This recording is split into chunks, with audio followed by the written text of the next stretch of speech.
ओम शांति। आज हम बात करेंगे कि कैसे हम अपना परफेक्ट भाग्य बनाएं, क्योंकि हम जानते हैं और बाबा ने भी हमें बताया कि हमारा कर्म बहुत श्रेष्ठ होना चाहिए। तो क्योंकि कर्म वो कलम है जिससे हम अपना भाग्य लिखते हैं। हम देखते हैं हमारी ज़िंदगी में कभी कुछ होता है, कभी कुछ होता है। तो मान लो कोई भी सिचुएशन आती है तो हमें उसके लिए पहले ही रेडी रहना है। हमें हर सेकंड तैयार रहना है।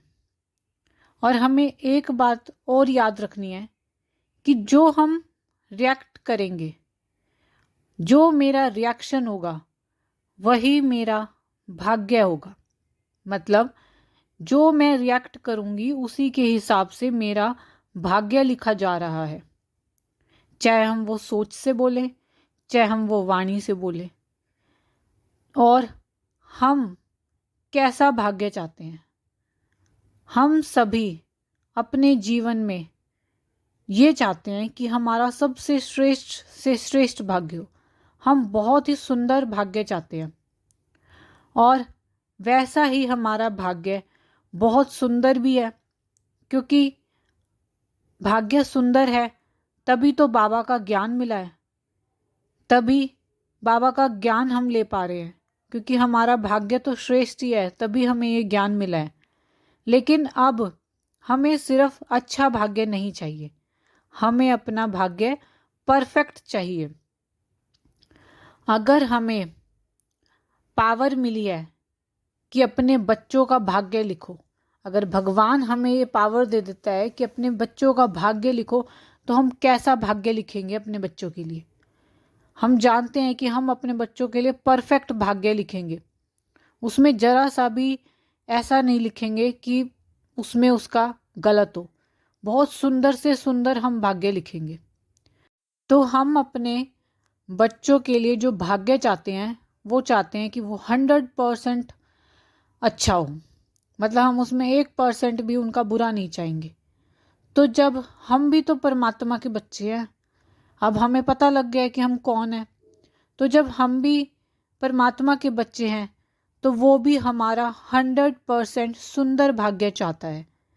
क्योंकि जब हम भाग्य की बात करते हैं तो हम ज़्यादातर सब कुछ बाहर की तरफ देखते हैं कि ये इंसान अच्छा होना चाहिए, मेरा कारोबार अच्छा होना चाहिए, मैं बिल्कुल स्वस्थ होना चाहिए। तो हमारा ध्यान बाहर की तरफ जाता है। और मान लो बाहर की सब चीज़ें परफेक्ट है पर मेरा मन परफेक्ट नहीं है। सुंदर रिश्ते हैं, धन दौलत भी बहुत अच्छा है, इंसान भी जो संपर्क में आते हैं सब बहुत अच्छे हैं, पर लेकिन मेरा मन परफेक्ट नहीं है। तो वो सारा दिन ही वो दुखी रहेगा। अच्छा मिलने के बावजूद भी वो दुखी रहेगा क्योंकि वो सारा दिन नेगेटिव सोच रहा है। तो क्या आप मेरे भाग्य को परफेक्ट बोलेंगे? कि मेरा मन अच्छा नहीं होगा तो क्या हमारा भाग्य परफेक्ट है?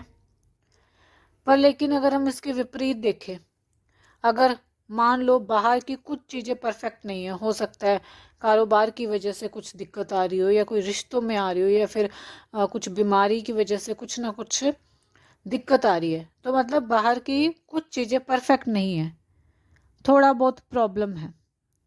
पर लेकिन मेरा मन परफेक्ट है, मेरा मन खुश है। तो क्या मेरा भाग्य अच्छा नहीं है?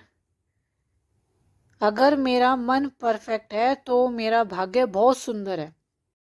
तो अगर हमारा मन परफेक्ट है तो बाहर की चीज़ें इतनी मायने नहीं लगती हमें। क्योंकि देखो एक उदाहरण हम लेते हैं। आपकी लाइफ में हम सभी देखते हैं, ये अक्सर सभी के साथ ही होता होगा। मान लो एक दिन आप बहुत खुश हैं, ये हर एक इंसान ने एक्सपीरियंस किया होगा ये चीज़, कि मान लो एक दिन आप बहुत खुश हैं, बहुत ज़्यादा। उस दिन आप नोटिस करना कि अगर आपको कोई गलत भी बोल देता है ना, तो आपको शायद कुछ फ़र्क नहीं पड़ता, ना ही तो गुस्सा आता, ना कोई फ़र्क पड़ता। आप सोचते हो चलो बोल दिया कोई बात नहीं, आप कोई रिएक्शन नहीं देते। क्योंकि उस समय आपकी मन की स्थिति बहुत अच्छी होती है, आपकी जो वाइब्रेशन होती है उस समय बहुत हाई होती है। और इसके विपरीत अगर मान लो किसी दिन मन खराब है, मन की स्थिति अभी डाउन है, तो कोई भी आपको बहुत छोटी सी भी बात बोल देते हैं ना, तो आप उस पर बहुत ज़्यादा गुस्सा करना शुरू कर देते हैं। और फिर सामने वाला भी ये सोचता है कि मैंने तो ऐसा कुछ कहा भी नहीं था, कोई इतनी बड़ी बात भी नहीं थी, छोटी सी ही बात थी, और ये तो बहुत बड़ी बन जाती है छोटी सी बात भी कई बारी। तो अगर हम परफेक्ट भाग्य चाहते हैं तो बहुत आसान है, क्योंकि देखिए दो शक्तियां हैं, बाह्य शक्तियां, और इस बाह्य जगत को जो अनुभव करने वाली है, जो बाहर की जगत को अनुभव करने वाली है, वो कौन है? आत्मा। क्योंकि हम भूल गए हैं कि मैं आत्मा हूँ, और हम चाहते हैं कि मेरा भाग्य है, मतलब सब कुछ परफेक्ट होना चाहिए, मेरा काम परफेक्ट होना चाहिए, मेरा बिजनेस परफेक्ट होना चाहिए, मेरे बच्चे परफेक्ट होने चाहिए, मेरा शरीर परफेक्ट होना चाहिए। और दुनिया में बहुत लोग हैं, बहुत ऐसे भी हैं जो दुनिया में उनके बाहर की सब चीज़ परफेक्ट है, फिर भी वो अंदर से संतुष्ट नहीं है। कारोबार भी अच्छा है, काम अच्छा है, शरीर भी अच्छा है, रिश्ते भी अच्छे हैं, बच्चे भी अच्छे हैं, सब कुछ अच्छा चल रहा है, लेकिन फिर भी वो अंदर से अच्छा महसूस नहीं करते, अंदर से संतुष्ट नहीं होते, और चाहिए का लालच भी रहता है कईयों को। और फिर कई लोग के पास ठीक ठाक होता है, ज़्यादा भी नहीं होता, तो भी वो बहुत संतुष्ट है, बहुत खुश हैं, तो उनका जीवन कमी के बावजूद भी वो अपना जीवन परफेक्ट महसूस करते हैं। तो मेरा भाग्य परफेक्ट का मतलब है चाहे बाहर कुछ भी हो, पर मैं आत्मा पावरफुल, शक्तिशाली, मैं आत्मा भरपूर, और जो भरपूर पावरफुल आत्मा है वो सिर्फ देने वाली आत्मा होगी, उसको दूसरों से कुछ नहीं चाहिए। तो हमें देने वाली आत्मा बनना है। और दिया दिया हम जलाते हैं ना, उसका मतलब क्या है? दिया मतलब देने वाली आत्मा, और जो देने वाली आत्मा है उसका भाग्य हमेशा परफेक्ट होगा। क्योंकि परफेक्ट भाग्य का मतलब यह नहीं कि मेरे पास सब कुछ होगा तो मैं परफेक्ट हूँ। अगर कुछ नहीं है, कमी है, तो भी अगर मेरा मन परफेक्ट है तो मेरा भाग्य भी परफेक्ट है। एक उदाहरण हम देखेंगे। आपने देखा होगा कई व्यक्तियों को, किसी को थोड़ा भी शरीर की दिक्कत हो तो वो बोलते हैं, किसी के पास ही बैठेंगे, उठेंगे, किसी से भी बात करेंगे तो सिर्फ अपनी बीमारी के बारे में बोलेंगे, और चाहे वो बिल्कुल छोटी सी बीमारी हो, और सारा दिन यही सबके आगे बोलेंगे, हाय मैं बीमार, हाय मैं बीमार, मुझे ये क्या हो गया।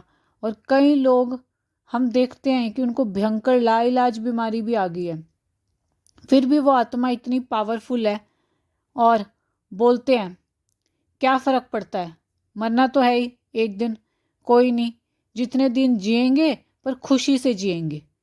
तो देखिए फिर किसका भाग्य सुंदर है। तो भाग्य को हमें कभी भी बाहरी चीज़ों से चेक नहीं करना है, प्रैक्टिकल हमें क्या करना है। मान लो कभी भी कोई भी परिस्थिति आ जाती है, मान लो कोई हमारे साथ गलत व्यवहार कर रहा है, बहुत हमें गलत गलत बोल रहा है, तो हम कई बार बहुत कंफ्यूज हो जाते हैं कि इसने मुझे बहुत कुछ बोला है। फिर हम ये सोचते हैं कि अब मैं क्या करूं, मैं भी चुप क्यों रहूं।